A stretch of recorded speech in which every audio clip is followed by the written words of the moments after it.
In this video, we're going to learn how to send our location in WhatsApp to a friend or family member. So welcome back to another App Tutor tutorial video, everyone. If you need to send a live location so the person that you're sending the location to knows exactly where you are, or you have to send a specific location from the map, maybe that's a restaurant, some street, or any other place, then you want to open the WhatsApp application on your iPhone or Android device, and then open a conversation with a friend or family member in which you want to send the location. Tap on this plus button at the left side of the screen and then click on the location option.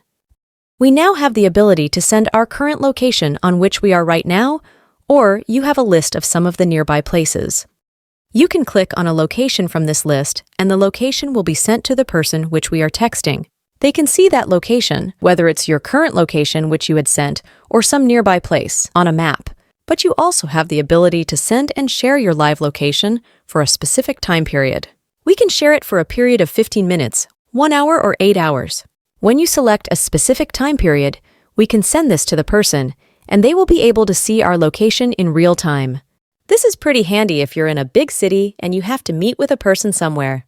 Your location will be live for a period that you've selected, but you can stop sharing the live location at any time by clicking on this button. That's essentially how you can easily send your location using WhatsApp. Thanks for watching, and I'll see you in the next video.